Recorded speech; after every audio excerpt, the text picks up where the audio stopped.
Gerechtigkeit in einer ungerechten Welt. Sharjeel Ahmad Khaled সাহেব এখন German ভাষায় বক্তব্য রাখবেন। তার বক্তৃতার বিষয় হলো এক ন্যায় নীতি বিবর্জিত বিশ্বে ন্যায় বিচার। Also auch was Islam in Deutschland gesorgt haben. Bitte, Imam Shajil Sab. Assalamu alaikum wa rahmatullahi wa barakatuh.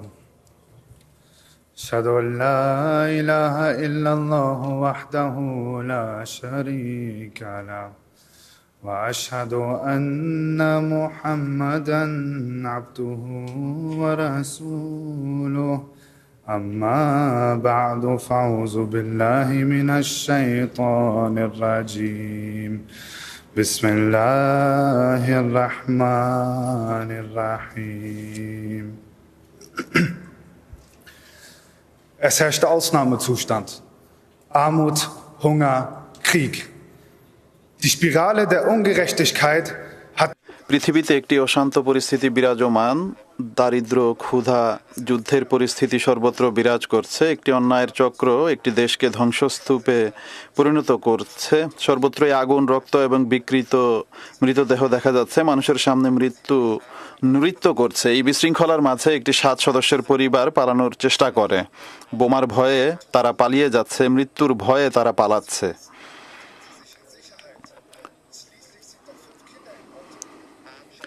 তারা সাধারণ নাগরিক হিসেবে নিজেদেরকে নিরাপদ মনে করছে, কারণ গাড়িতে 5টি শিশুও রয়েছে।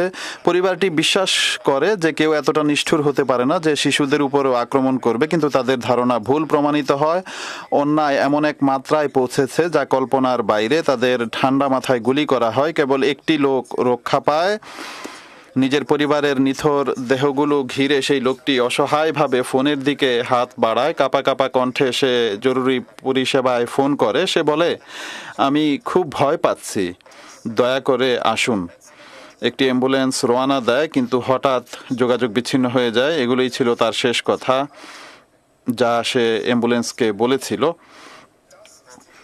প্রিয় শ্রোতামণ্ডলী, এটি কোনো দুঃস্বপ্ন নয়, কোনো হরর চলচ্চিত্রও নয় বা ভৌতিক চলচ্চিত্রও নয়, ভৌতিক গল্পও নয়। এটি গাজার নির্মম এবং নিষ্ঠুর বাস্তবতা। সাহায্য প্রার্থনাকারী লোকটি ছিল 6 বছর বয়সী হিন্দ রজব। 6 বছর বয়সী এক মেয়ে হিন্দ রজব, যে তার খালা, খালু এবং 4 জন অল্প বয়স্ক আত্মীয়ের সাথে প্রাণ রক্ষার জন্য সেখান থেকে পালাচ্ছিল। তার মৃত্যুর 1 সপ্তাহ পর জানা যায় যে ইসরায়েলি সেনাবাহিনী ছোট মেয়েটিকে বহনকারী গাড়িতে 355 বার গুলি চালিয়েছিল। 355 বার নিষ্ঠুর অন্যায় সংঘটিত হয়েছে বিশ্বের চোখের সামনে, এবং বিশ্ব নীরব দর্শকের ভূমিকা পালন করেছে কেবল। অথবা হিন্দের মায়ের ভাষায় বলা যায় যে আমি পুরো বিশ্বের কাছে ভিক্ষা চেয়েছি, কিন্তু কেউ একটু সাহায্য পর্যন্ত করেনি। আধুনিক যুগের সভ্য সমাজ কোথায় ছিল? গণতন্ত্র, মানবাধিকার রক্ষাকারীরা কোথায় ছিল?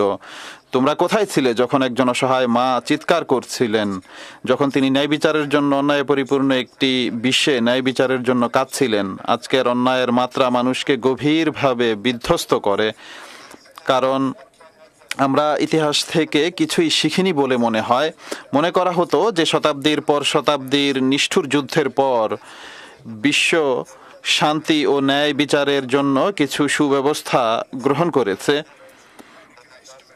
অতএব 2 বিশ্বযুদ্ধের অভিজ্ঞতা থেকে আমরা কি শিক্ষা গ্রহণ করলাম? সাম্প্রতিক দশকগুলোতে অসংখ্য যুদ্ধের পর বিশ্বের কি উন্নয়ন ঘটেছে? কি করা হয়েছে অন্যায় ভরা বিশ্বকে ন্যায় বিচার পূর্ণ করার জন্য?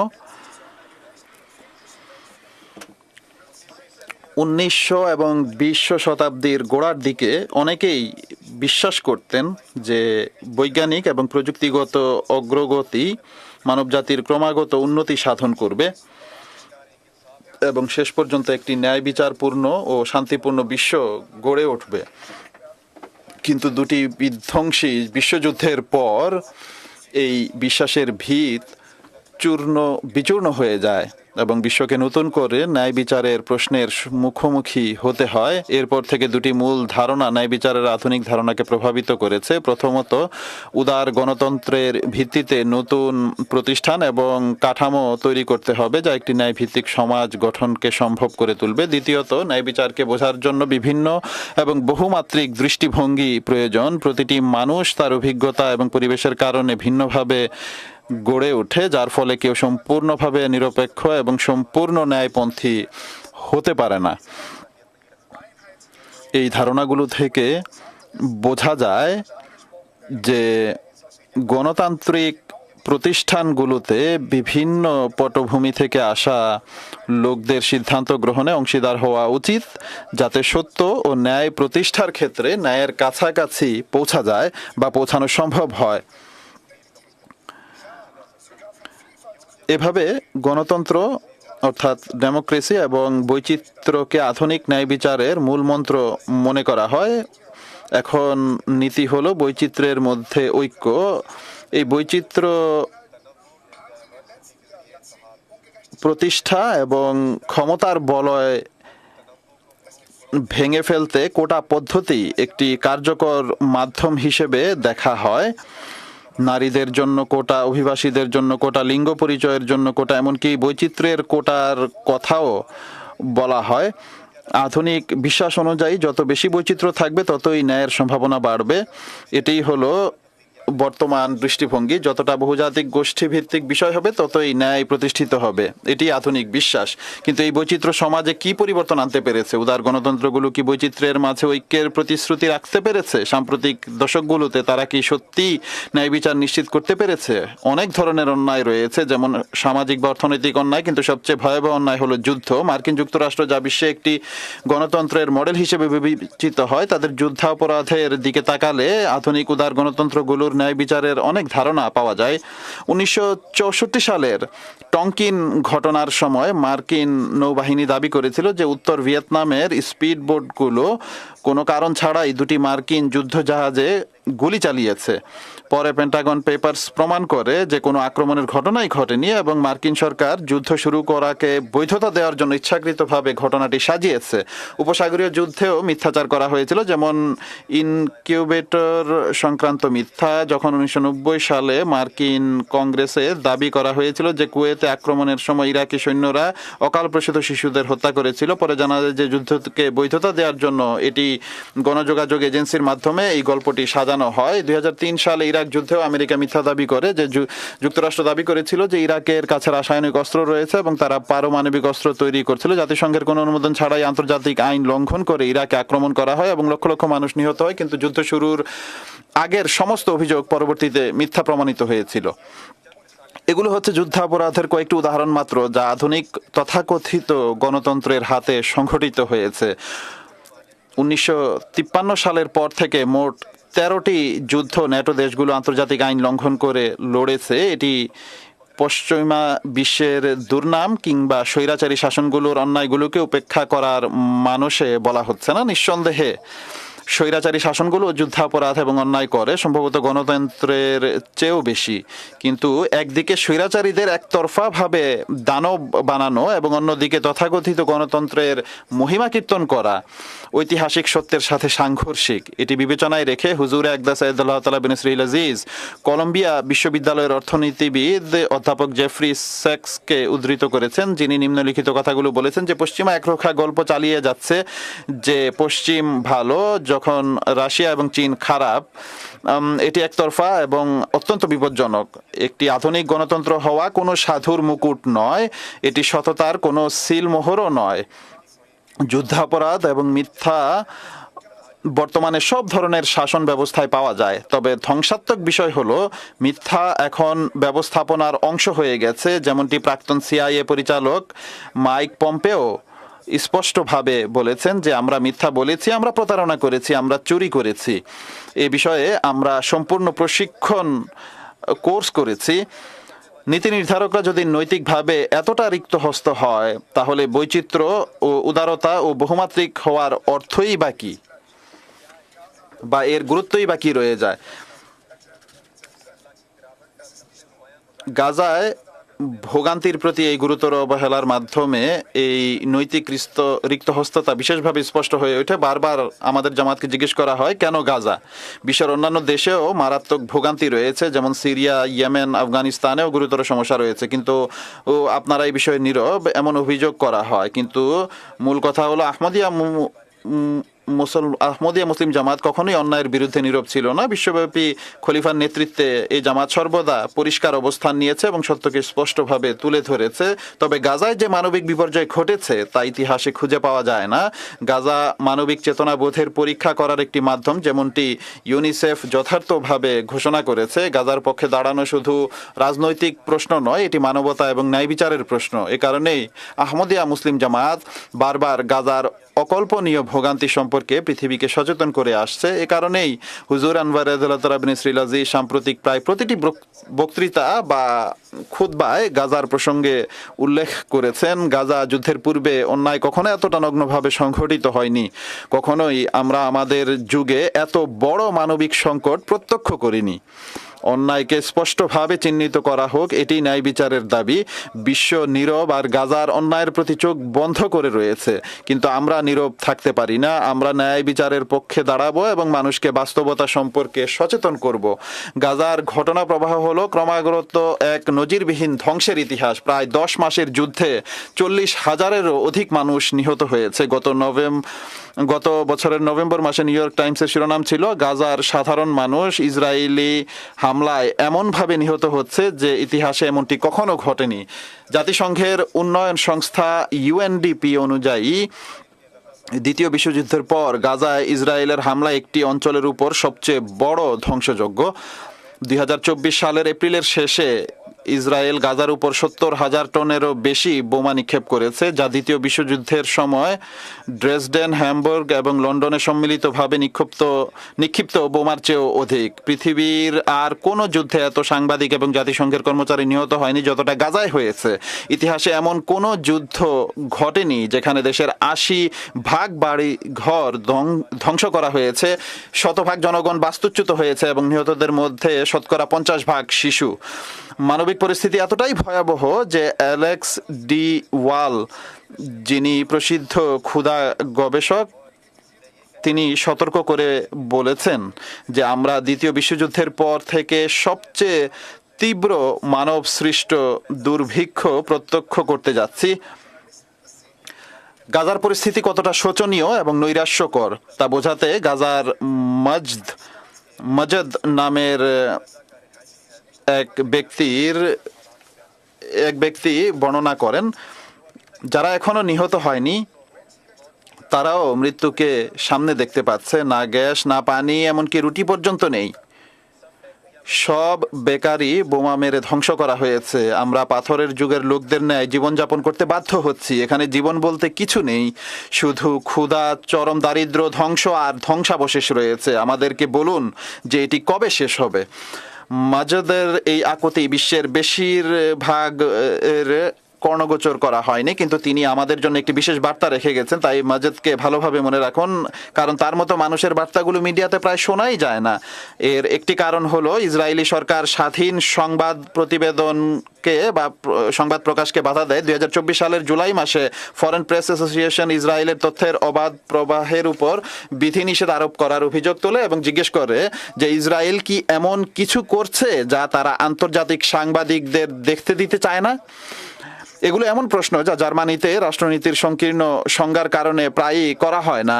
এমন একটি রাষ্ট্রনীতি যা এতটাই নিঃশর্ত যে এটি ন্যায় বিচারকে উপেক্ষা করছে। কি লাভ এমন রাষ্ট্রনীতির যা ঘরে মানবাধিকার ঘোষণা করে কিন্তু বিদেশে অস্ত্র সরবরাহের মাধ্যমে একই মানবাধিকারকে পদদলিত করে। প্রাতিষ্ঠানিকভাবে মানবতা হয়তো কখনো এতটা ন্যায়সঙ্গতভাবে প্রতিষ্ঠিত হয়নি যতটা আজ রয়েছে। সংবিধানের মতো পরিশীলিত আইনি ব্যবস্থা রয়েছে, গণতন্ত্রের মতো অংশগ্রহণমূলক রাষ্ট্র ব্যবস্থা রয়েছে, জাতিসংঘের মতো সংগঠনগুলোর মাধ্যমে আন্তর্জাতিক সহযোগিতাও রয়েছে। তবুও অন্যায়, দ্বিচারিতা এবং যুদ্ধের কোনো শেষ নেই। এর কারণ হলো যে কাঠামো এবং ব্যবস্থার উপর গুরুত্ব দেওয়া হয়েছে অথচ নৈতিকতা এবং মূল্যবোধ অবহেলিত রয়ে গেছে। এটি বোঝার জন্য দুটি সমাজতান্ত্রিক তত্ত্বের দিকে নজর দিতে হবে। অ্যাকশন থিওরি আর স্ট্রাকচারেশন থিওরি। অ্যাকশন থিওরিতে মানুষের কার্যকলাপ এবং মূল্যবোধের উপর জোর দেওয়া হয়, যেগুলো থেকে প্রতিষ্ঠান এবং ব্যবস্থা উদ্ভূত হয়। অন্যদিকে স্ট্রাকচারাল তত্ত্বে বলা হয় যে এটি মানুষ নয় বরং কাঠামো যা নির্ধারণ করে। এই অনুযায়ী সামাজিক কাঠামো মানুষের কার্যকলাপ এবং মূল্যবোধকে নির্ধারণ করে। আধুনিক যুগে, বিশেষ করে দ্বিতীয় বিশ্বযুদ্ধের পর থেকে কাঠামো এবং ব্যবস্থাপনার উপর বেশি জোর দেওয়া হয়েছে।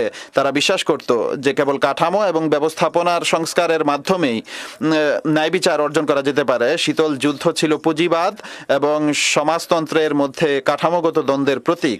সোভিয়েত ইউনিয়নের পতনের পরও গণতন্ত্র এবং একনায়কতন্ত্রের মাঝে কাঠামোগত দ্বন্দ্ব আজও দৃশ্যমান। এর ফলে ন্যায় বিচারের প্রশ্নটি মানুষের পরিবর্তে ব্যবস্থাপনার বা রাষ্ট্রনীতির উপর নির্ভর করে তৈরি হয়েছে। এই কারণে এই ন্যায় বিচার একটি নৈতিক নয় বরং একটি কাঠামোগত প্রশ্ন হয়ে দাঁড়িয়েছে। বর্তমানে ন্যায় বিচারের ধারণার এটি হলো ত্রুটি। বিশ্ব যেখানে ন্যায় বিচারকে রাষ্ট্রনীতির ভিত্তিতে মাপে, তখন ইসলাম রাষ্ট্র পরিচালনার নীতির উপর জোর দেয়। পবিত্র কোরআনে এমন ন্যায় পরায়ণ রাজত্ব এবং বাদশাহদের শাসন ব্যবস্থার কথা বলা হয়েছে। যদিও গণতন্ত্রকে পছন্দনীয় ব্যবস্থা হিসেবে উপস্থাপন করা হয়েছে, মূল বিষয় হলো ইসলাম ব্যবস্থাপনার উপর সর্বাধিক জোর দেয় না। এটি প্রথমে মূল্যবোধ এবং মানুষকে ভিত্তি হিসেবে নিয়ে তারপর ব্যবস্থার বিবেচনা করে। এটি আধুনিক ন্যায় বিচারের ধারণার বিপরীতে, যা শাসন ব্যবস্থার উন্নতির উপর জোর দেয়। ইসলাম শাসকদের সংস্কারের দিকে লক্ষ্য রাখে। আপনি সেরা গাড়ি থাকলেও ড্রাইভিং লাইসেন্স ছাড়া তা চালাতে সক্ষম হবেন না। একই নীতি শাসন ব্যবস্থার জন্য প্রযোজ্য। সেরা গণতান্ত্রিক ব্যবস্থাও মূল্যহীন যদি তা দুর্নীতিগ্রস্ত রাজনীতিবিদদের দ্বারা পরিচালিত হয়। গণতান্ত্রিক দাবির এবং বাস্তব কার্যকলাপের মধ্যে বিরোধের সাম্প্রতিক উদাহরণ হলো ইসরায়েলের প্রধানমন্ত্রী নেতানিয়াহু এবং প্রতিরক্ষা মন্ত্রী গ্যালান্টের বিরুদ্ধে আইসিসির গ্রেপ্তারি পরোয়ানার প্রতিক্রিয়া। সিএনএনকে দেওয়া এক সাক্ষাৎকারে প্রধান প্রসিকিউটর করিম খান জানিয়েছেন যে আমি কিছু নির্বাচিত নেতার সাথে কথা বলেছি, তারা খুব স্পষ্ট ছিলেন যে একজন শীর্ষস্থানীয় নেতা আমাকে বলেছেন এই আদালত আফ্রিকা এবং পুতিনের মতো গুন্ডাদের লোকদের জন্য তৈরি হয়েছে। ন্যায় বিচার কিভাবে প্রতিষ্ঠিত হতে পারে যদি সবার জন্য ভিন্ন ভিন্ন মাপকাঠি হয়ে থাকে আর যদি মানুষ নিজেরই প্রস্তাবিত ব্যবস্থার প্রকাশ্য বিরোধিতা করে? আধুনিক প্রতিষ্ঠানগুলোকে কিভাবে বারবার তাদের নিজস্ব নীতিকে পদদলিত করে তা হুজুর আকদাস সর্বশেষ পিস সিম্পোজিয়ামে জাতিসংঘের ভেটো অধিকারের উদাহরণ দিয়ে ব্যাখ্যা করেছেন, যখন তিনি বলেছেন শান্তি প্রতিষ্ঠা করা সম্ভব নয় কেননা সংখ্যাগরিষ্ঠের মতামত নির্বিচারে প্রত্যাখ্যাত হয়। এটি ন্যায় বিচার নয় বরং গণতন্ত্র এবং সাম্যের নীতিকে প্রত্যাখ্যান। কেবলমাত্র ব্যবস্থার উপর জোর দেওয়ার ফলে বর্তমান বিশ্ব বিচারের মূল মন্ত্রকে হারিয়ে ফেলেছে। তাদের ন্যায় বিচারের সংজ্ঞা দল নির্বিশেষে পরিবর্তিত হয়ে যায়। গাজার জন্য একটি সংজ্ঞা এবং ইউক্রেনের জন্য আরেকটি সংজ্ঞা। যখন ইসরায়েলের কথা আসে তখন সম্পূর্ণ ভিন্ন সংজ্ঞা প্রয়োগ করা হয়। এভাবে ন্যায় বিচার এক অকার্যকর শব্দে পরিণত না হওয়া পর্যন্ত এই খেলা চলতে থাকে। সাম্প্রতিক নির্বাচনের ফলাফল বলে দেয় যে ইউরোপ জুড়ে ডানপন্থীদের উত্থান প্রতিষ্ঠিত গণতন্ত্রগুলোর জন্য হুমকি হয়ে দাঁড়িয়েছে। তবুও মানুষ তাদের তাত্ত্বিক ব্যবস্থাপনার উপর জোর দিয়ে যাচ্ছে, যেমন গণতন্ত্রের কথা বলে এবং রাজনৈতিক শিক্ষাকে সমাধান হিসেবে দেখানো হয়। কিন্তু গণতন্ত্র এর কথা বলে এবং রাজনৈতিক শিক্ষা দিয়ে ন্যায় বিচার অর্জিত হবে না। এটি রাজনৈতিক শিক্ষার বিষয় নয়, এটি হৃদয়ের শিক্ষার বিষয়। ঠিক এই কারণেই আল্লাহ তাআলা আহমদিয়া মুসলিম জামাতকে প্রতিষ্ঠা করেছেন, আর ঠিক এই কারণেই তিনি প্রতিষ্ঠিত মুসি আলাইহিসসালামকে প্রেরণ করেছেন যেন ইমাম মাহদি ন্যায় পরায়ণ বিচারক হিসেবে, হাকাম ও আদাল হিসেবে ঐশী শিক্ষায় মানুষকে সাজিয়ে তাদের হৃদয়ের সংশোধনের একটি নতুন আকাশ এবং একটি নতুন পৃথিবী তৈরি করতে এসেছেন। হৃদয়ের সংশোধনের ফলে একটি বিপ্লব আসার কথা, যা অন্যায়কে মূল থেকে উপড়ে ফেলবে এবং ন্যায় বিচারকে বাস্তবায়িত করবে, যেমনটি একবার হযরত মুহাম্মদ মুস্তাফা সাল্লাল্লাহু আলাইহি ওয়াসাল্লামের সময়ে ঘটেছিল। সাহাবীদের উদাহরণ স্পষ্ট করে যে ইসলামের মাধ্যমে হৃদয়ের সংশোধন কিভাবে ন্যায় বিচারের পথ সুগম করেছিল। সপ্তম শতাব্দীর আরবে আমেরিকার মতো দাসদের অমানবিকভাবে শোষণ করা হতো এবং প্রায়শই নিষ্ঠুরভাবে নির্যাতন করা হতো। যদিও আমেরিকায় আইনি ব্যবস্থার মাধ্যমে দাস প্রথা বিলুপ্ত করা হয়েছিল, ইসলাম একটি অনেক বেশি টেকসই পথ বেছে নিয়েছিল। দাস প্রথার বিরুদ্ধে কেবল আইনগত নিয়মের মাধ্যমে যুদ্ধ করার পরিবর্তে ইসলাম মালিক এবং দাস উভয়ের নৈতিক শিক্ষার উপর জোর দিয়েছে। এটি মালিকদের শিখিয়েছে যে সকল মানুষ সমান এবং তাদের দাসদের ভাই হিসেবে বা ভাইয়ের ন্যায় আচরণ করা উচিত। দাসদের সাথে তাদের নিজেদের মতো পোশাক এবং খাদ্য দিতে এবং তাদের কাজে সহায়তা করতে বলা হয়েছে। এটি দাসদের সমাজে অংশগ্রহণ এবং সমান অধিকার নিশ্চিত করেছিল, যাতে তারা মুক্ত হওয়ার পর সমাজের সমান নাগরিক হিসেবে নিজেদের জ্ঞান করতে পারে। এই নৈতিক শিক্ষা সম্পন্ন হওয়ার পরেই দাসপ্রথা বিলুপ্তির আইনগত প্রক্রিয়া শুরু হয়। আমেরিকার গণতন্ত্রায়নের মাধ্যমে আইনিভাবে দাসপ্রথা বিলুপ্ত করেছে, কিন্তু মানসিকভাবে তা আজও অব্যাহত রয়ে গেছে। উদাহরণস্বরূপ ব্ল্যাক লাইভস ম্যাটার আন্দোলনের কথা ভাবুন, যা জর্জ ফ্লয়েডের হত্যার পর আমেরিকায় বর্ণবাদের বিরুদ্ধে বিশ্বব্যাপী প্রতিবাদের ঝড় তুলেছিল। আমেরিকা কাঠামো পরিবর্তন করেছে কিন্তু কার্যকলাপ পরিবর্তন করেনি। এটি গণতন্ত্র তৈরি করেছে কিন্তু হৃদয় তৈরি করেনি। অন্যদিকে ইসলাম প্রথমে হৃদয় থেকে দাসপ্রথা বিলুপ্ত করেছে এবং তারপর ব্যবস্থায়। खिलाफत अहमदिया, खिलाफत अहमदिया, इस्लाम इन डॉइचलैंड, अहमदियत इन डॉइचलैंड, नारे तकबीर। Einige moderne Theorien ইসলাম প্রথমে একটি নতুন স্বর্গ এবং একটি নতুন পৃথিবী তৈরি করেছে এবং তারপর একটি নতুন বিশ্ব তৈরি করেছে। এভাবে ইসলাম এমন সার্বজনীন মূল্যবোধ রেখে গেছে যা মানুষের হৃদয়কে স্থায়ীভাবে পরিশুদ্ধ করে, যাতে তারা সমস্ত অন্যায় নির্মূল করতে পারে এবং ন্যায় বিচারের পথে চলতে পারে। কিছু আধুনিক তত্ত্ব, যেমন ব্রিটিশ সমাজতাত্ত্বিক স্টুয়ার্ট হলের তত্ত্ব, যদিও সর্বজনীন মূল্যবোধের প্রয়োজনকে স্বীকার করে, জোর দেয় যে পরিচিতি বা আইডেন্টিটি সম্পর্কিত রাজনৈতিক বিষয়গুলিকে প্রথমে সমাধান করা উচিত। লিঙ্গ পরিচয় এবং ধর্মের প্রশ্নগুলোকে প্রথমে সমাধান করা উচিত। এই দৃষ্টিভঙ্গি মূলত শুরুতে উল্লেখিত দ্বিতীয় দৃষ্টিভঙ্গির সমর্থন করে, অর্থাৎ বঞ্চিত জনগোষ্ঠীগুলোকে ক্ষমতার কাঠামোগুলোতে প্রবেশাধিকার দেওয়া উচিত, যাতে রাজনৈতিক সিদ্ধান্তগুলোতে সামাজিক বৈচিত্র্য প্রতিফলিত হয়। অতএব এটি অনুমান করা হয় যে এই গোষ্ঠীগুলোর ভালো প্রতিনিধিত্ব, ন্যায্য সিদ্ধান্তের সম্ভাবনা বৃদ্ধি পাবে। প্রতিনিধিত্বের ঘাটতির ক্ষেত্রে বলা হয় যে জার্মানিতে 6.4% লোক মুসলমান, কিন্তু জার্মান পার্লামেন্টের মাত্র 1.1% সদস্য মুসলমান। অবশ্যই বঞ্চিত জনগোষ্ঠীগুলোর প্রায়শই অনুরূপ সামাজিকীকরণ এবং অভিজ্ঞতা থাকে, যা অনুরূপ মূল্যবোধ এবং মতামতের দিকে নিয়ে যেতে পারে, কিন্তু এই অনুরূপ অভিজ্ঞতা গুলো কি আরো ন্যায় বিচার নিয়ে আসে? জার্মানির সংসদে 1.1% মুসলমান গাজার জন্য কি করেছে? 56টি তথাকথিত মুসলমান দেশ গাজার জন্য কি করেছে? তাদের মধ্যে কিছু দেশ পশ্চিমা দেশের চেয়েও ফিলিস্তিনিদের সাথে অধিক খারাপ আচরণ করে। যখন কিছু পশ্চিমা দেশ গাজার প্রতি বন্ধ করতে চেয়েছিল, তখন হুজুর আকদাস ঘোষণা করেন যে বিস্ময়কর হলো পশ্চিমা বিশ্ব তাদের সাহায্য বন্ধ করে দিয়েছে, কিন্তু তেল সমৃদ্ধ মুসলমান দেশগুলো এর পরিবর্তে সাহায্য করবে বলে ঘোষণা করেনি। এখানে বিষয়টি উদ্ভূত উপাদান যেমন উৎপত্তি বা অভিজ্ঞতা নয়, বরং সার্বজনীন মূল্যবোধ যা স্থান এবং সময় নির্বিশেষে বৈধ। মূল বিষয়টি হইল আধুনিক বিশ্বাসের বিপরীতে মানুষ তার ব্যক্তিগত অভিজ্ঞতার পরিধি ছাড়িয়ে সার্বজনীন মূল্যবোধ এবং পরম ন্যায় বিচারে পৌঁছানোর সামর্থ্য রাখে। তবে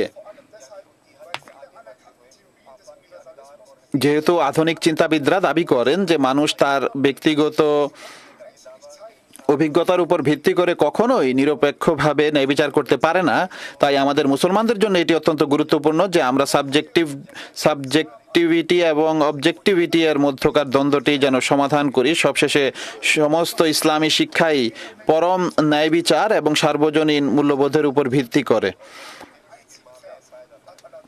সবশেষে সমস্ত ইসলামী শিক্ষাই পরম ন্যায় বিচার এবং সার্বজনীন মূল্যবোধের উপর ভিত্তি করে। আধুনিক যুগে সার্বজনীন নৈতিকতার বিষয়ে সন্দেহ দেখা দিয়েছিল, মূলত এ কারণে যে অনেক স্বীকৃত সর্বজনীনতাবাদের তত্ত্ব যেমন ক্যান্ট এবং প্লেটোর তত্ত্ব বাস্তবসম্মত প্রমাণিত হয়নি। তারা মানুষকে দেখাতে পারেনি যে কিভাবে তারা তাদের বিষয়গত অভিজ্ঞতা থেকে পৃথক হয়ে নিরপেক্ষভাবে ন্যায়সম্মত কথায় উপনীত হতে পারে। এখানেই ইসলাম আসে বা ইসলামের প্রয়োজন পূর্বের সর্বজনীনতাবাদ তত্ত্বগুলোর দুর্বলতা সমাধান করে এবং একটি স্পষ্ট দিক নির্দেশনা প্রদান করে যে কিভাবে প্রত্যেক ব্যক্তি সার্বজনীন সত্য এবং ন্যায় বিচার খুঁজে নিতে পারে। একটি মাত্র আয়াতে আল্লাহ তাআলা ন্যায় বিচারের সমস্ত স্তর দেখিয়ে দিয়েছেন। সূরা নিসার 136 নম্বর আয়াতে বলা হয়েছে, হে যারা ঈমান এনেছো, তোমরা ন্যায়পরায়ণতার উপর দৃঢ় প্রতিষ্ঠিত হও আল্লাহর জন্য সাক্ষী হিসেবে। যদিও তোমাদের সাক্ষ্য সাক্ষ্য তোমাদের নিজেদের বা পিতামাতার এবং স্বজনদের বিরুদ্ধেই যায়, যার বিরুদ্ধে সাক্ষ্য দেওয়া হইবে সে যদি ধনী হয় অথবা দরিদ্র, তা হইলে আল্লাহ তাদের উভয়েরই সর্বাধিক শুভাকাঙ্ক্ষী। সুতরাং তোমরা হীন কামনার অনুসরণ করিও না, যাতে তোমরা ন্যায় বিচার করতে পারো। এবং যদি তোমরা কথা পেঁচিয়ে সত্যকে গোপন করো অথবা এড়িয়ে যাও, তাহলে জেনে রাখো তোমরা যা কিছু করো সে সম্বন্ধে আল্লাহ তাআলা সবিশেষ অবহিত।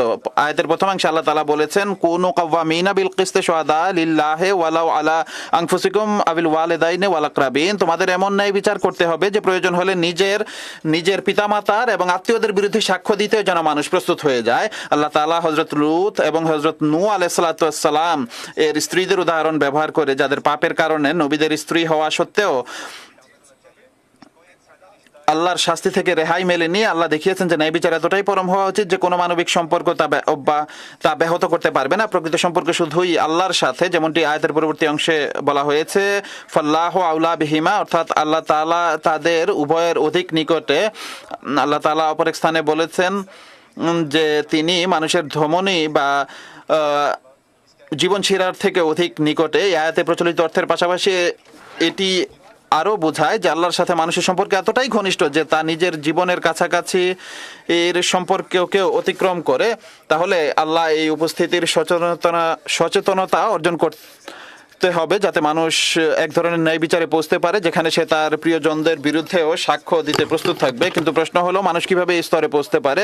দার্শনিকরাও বন্ধু এবং পরিবারের প্রতি ন্যায় বিচার করতে শিক্ষা দিয়েছেন, কিন্তু বাস্তবে মানুষ প্রায়ই পক্ষপাতদুষ্ট প্রমাণিত হয়েছে এবং নিরপেক্ষভাবে বিচার করতে অক্ষম থেকেছে। এই সাবজেক্টিভিটি বা বিষয়গততা অতিক্রম করার জন্য আল্লাহ তাআলা বলেছেন যে ফালা তাত্তাবিউল হাওয়া আন তা'দিলু, যেন অর্থাৎ তোমরা ন্যায় বিচার যেন করতে পারো সেজন্য তোমরা নিজেদের খেয়াল খুশির অনুসরণ করো না। প্রায় প্রতিটি নৈতিকতার দর্শনে বাসনা এবং ইচ্ছার ভূমিকা গুরুত্বপূর্ণ। নৈতিকতার ক্ষেত্রেও প্রায়ই ইচ্ছা এবং বাসনাকে জায়েজ করা হয়।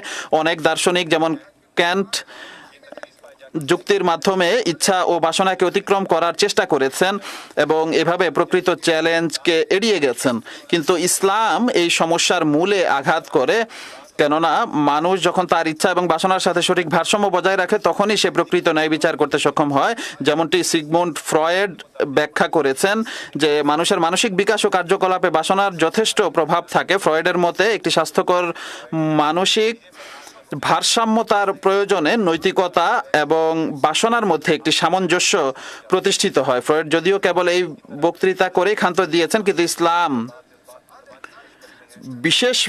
ইসলাম বিশদভাবে বর্ণনা করে যে কিভাবে নৈতিকতা এবং বাসনার মধ্যে এই সামঞ্জস্য সৃষ্টি করা যায়। সূরা রুমের 31 নম্বর আয়াতে আল্লাহ তাআলা বলেছেন, ফিতরাত আল্লাহ লাতি ফাতারান নাসা আলাইহা, কোরআন দাবি করে যে ইসলাম সেই ধর্ম নিয়ে এসেছে যা ফিতরতের সকল বৈশিষ্ট্যকে নিজের ভিতর রাখে, এগুলোকে প্রত্যাখ্যান করে না।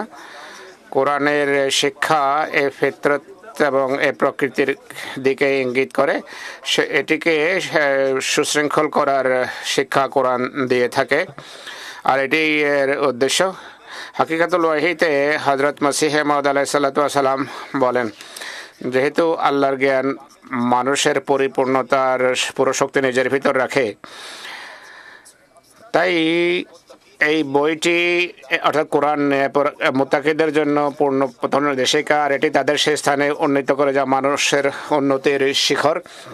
এই উৎকর্ষতা কোরআনের আদেশের মাধ্যমে লাভ হয়। হযরত মসিহ ইসলাম তার পুস্তক ইসলামী নীতি দর্শনে নফসের এই 3টি অবস্থার ব্যাখ্যা করেছেন। সারাংশ হলো, প্রথম অবস্থাকে বলা হয় নফসে আম্মারা, যাতে মানুষ কামনা বাসনার অন্ধ অনুকরণ করে। দ্বিতীয় অবস্থাকে বলা হয় নফসে লাওয়ামা, যেখানে মানুষ পশু প্রবণতা থেকে মুক্ত হয় কিন্তু মাঝে মাঝে সেই সমস্ত কুবাসনার সে শিকার হয়। তৃতীয় অবস্থা হলো মুতমাইন্না, এই অবস্থায় মানুষ তার কামনা বাসনাকে সম্পূর্ণভাবে সুশৃঙ্খল করে এবং নিজের বশীভূত করে। এটি খোদার সন্তুষ্টি সম্মত একটি অবস্থা। সে খোদার ভালোবাসায় পূর্ণ হয়ে যায়, যেন খোদার সাথে একাকার হয়ে যায়। এর অর্থ হলো মানুষ সেই মর্যাদায় পৌঁছে যায় যখন সে নিজের অহমিকার গণ্ডি ভেদ করে সার্বজনীন সত্যের গণ্ডিতে প্রবেশ করে। আল্লাহ তাআলা মানুষকে তার আকৃতিতে সৃষ্টি করেছেন। তাই ইসলামের নৈতিক শিক্ষার ভিত্তি হলো মানুষ নিজেকে খোদার রঙে রঙিন করবে। সিবগাত আল্লাহ ওয়া মান আহসানু মিনাল্লাহি সিবগা ওয়া নাহনু লাহু আবেদুন। অনেক দার্শনিকের নৈতিকতা এবং পুণ্যের যে জটিল সংজ্ঞা তারা উপস্থাপন করে, তার বিপরীতে ইসলামের নৈতিক শিক্ষায় আল্লাহর গুণাবলীকে অবলম্বনের শিক্ষা দেওয়া হয়েছে। এই সমস্ত গুণাবলী মূর্তিমান নেকি। মানুষ যতটা এই গুণাবলী নিজের মাঝে ধারণ করে সে ততই নৈতিকভাবে উন্নতি করে। এভাবে ইসলাম মূলত সাবজেক্টিভিটি বা বিষয়গততা বা বস্তুতার মাঝে ন্যায় বিচারের দ্বন্দ্ব সমাধান করে। আল্লাহ তাআলা সকল প্রকার আমি থেকে ঊর্ধ্বে, তিনি বিশ্বের সকল সত্যের পরম মার্গ। ইসলাম ক্যান্টের শুধু যৌক্তিক দৃষ্টিভঙ্গি বা প্ল্যাটোর দৃষ্টিভঙ্গি উপস্থাপন করে না, বরং এমন সার্বজনীন শিক্ষা তুলে ধরে যা মানব প্রকৃতির গভীরে অন্তর্নিহিত। নৈতিকতার এই গণ্ডিতে প্রবেশের জন্য মানুষের অভ্যন্তরীণ ফিতরতের ডাককে সাড়া দিতে হবে এবং নিজের কামনা বাসনাকে সুশৃঙ্খল এবং ভারসাম্যপূর্ণ করে নফসকে পবিত্র করতে হবে। এটি ফিতরতের জন্য, প্রবৃত্তির জন্য একটি হেদায়েত, যা তাকে এটি শেখায় যে নিজের কামনা বাসনাকে কিভাবে যথাস্থানে ব্যবহার করতে হয়। মানুষের প্রকৃতিগত চাওয়া পাওয়া তখন ভারসাম্য লাভ করে যখন আল্লাহর রঙে সেটি রঙিন হয়। এইভাবে ইনসাফের পরম মার্গে পৌঁছার জন্য হযরত মুহাম্মদ সূরা বাকারার ১৭ নম্বর আয়াতে বলেন যে মুমিন সর্বপ্রথম আত্মনিবেদনের স্তরে পৌঁছায় যখন সে নফসকে সম্পূর্ণভাবে বিলুপ্ত করে। এই অবস্থায় মুমিন একটা আধ্যাত্মিকতায় সজ্জিত অবস্থায় পৌঁছে। অবশেষে মানুষ এতটা বিশ্বাস, আল্লাহর উপর ভরসা এবং আল্লাহর ভালোবাসা স্তরে পৌঁছায় যে সে সম্পূর্ণ খোদার রঙে রঙিন হয়ে যায়। হযরত মুহাম্মদ ইসলামের এই মহান অবস্থা তার পুস্তক এলাকা আমারত ইসলামী ভাবে বর্ণনা করেছেন। এই যে লেখার মর্যাদা তখন সালেকের ক্ষেত্রে পূর্ণ হয় যখন ঐশী রং মানবিক রংকে, এটি হয়তো আগামী জলসায় বোঝাতে হবে। আর একটি কথা রয়েছে যা খুবই গুরুত্বপূর্ণ। আল্লাহ আওলা বেহিমা, আল্লাহ তাআলা মানুষের জীবনশীল আরো সবচেয়ে নিকটে।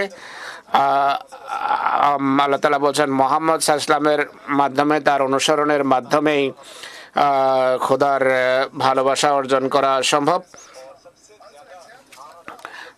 আর মুহাম্মদ রাসূলুল্লাহর ভালোবাসার মাধ্যমে খোদার নৈকট্য অর্জন করা যায়।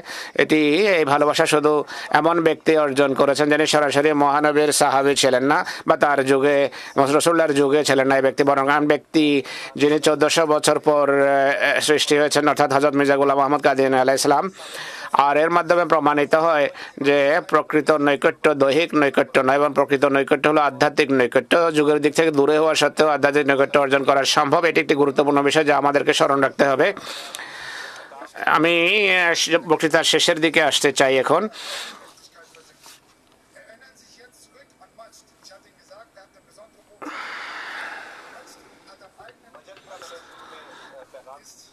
আমি আমাদের এক ভাই, তার নাম হলো মাজিদ, তিনি গাজায় বসবাস করেন। তাকে সেই কষ্টের মধ্য দিয়ে অতিবাহিত হতে হয়েছে, কষ্টের সময় অতিক্রম করতে হয়েছে, কষ্টের পরিস্থিতির কষ্টদায়ক পরিস্থিতির মুখোমুখি হতে হয়েছে। সেই অন্ধকার মানুষের যুগেও একটা আলোর কিরণ তিনি দেখেছেন, যা তিনি আমাদের সাথে শেয়ার করতে চান। আমাদের গাজার ভাইয়ের, আহমদি ভাই এর পেগাম হলো, আপনারা সবসময় ভাই বোনদের সাথে থাকুন, আপনাদের আমরা আপনাদের সাহায্যের মুখাপেক্ষী। আমরা আশা করি এই যুদ্ধের অবসান ঘটবে। আমরা আপনাদের সাথে অচিরে মিলিত হব। আল্লাহ তাআলা খলিফা এবং জামাতকে নিরাপত্তার ব্যবস্থা সাধন, গাজার লোকদের বাণী পৃথিবীর প্রান্তে পৌঁছানোর ক্ষেত্রে আপনারা গুরুত্বপূর্ণ ভূমিকা পালন করবে এটি আশা করি। আমাদের প্রিয় খলিফা, আমি গাজার ভাইদের পক্ষ থেকে আপনাকে সালাম পৌঁছাচ্ছি। আমরা জানি যেন আপনারা সত্যের মুখপাত্র হবেন, সেসব ভাইদের কণ্ঠস্বর হবেন যাদের কাছে জীবনের মৌলিক বিষয়াদিও নেই। আমাদের আওয়াজ হন, এমন লোকদের ধ্বনি হন যাদের কোনো ধ্বনি নেই, যেন আমাদের ক্ষুধা এবং অন্য বস্ত্র শূন্যতার যুগে যেন আমাদের আওয়াজ সর্বত্র পৌঁছে। আমাদের খলিফা নির্যাতিতদের বাণী, হ্যাঁ আমাদের ইমাম সত্যের এবং ইনসাফের আওয়াজ। আধুনিক গণতন্ত্র এই অন্যায়ের অবসান ঘটাতে পারবে না। ঐক্য পৃথিবীতে বৈচিত্র্যের মাধ্যমে প্রতিষ্ঠিত হতে পারে না, ঐক্য প্রতিষ্ঠিত হতে পারে খেলাফতের মাধ্যমে। আসুন খেলাফতের অনুকরণে আমরা সত্যের বাণী হয়ে যায়। আসুন এই ইনসাফ শূন্য পৃথিবীতে আমরা যেন ইনসাফের ধ্বনি এবং বাণী হয়ে আমরা প্রতিধ্বনিত হতে পারি।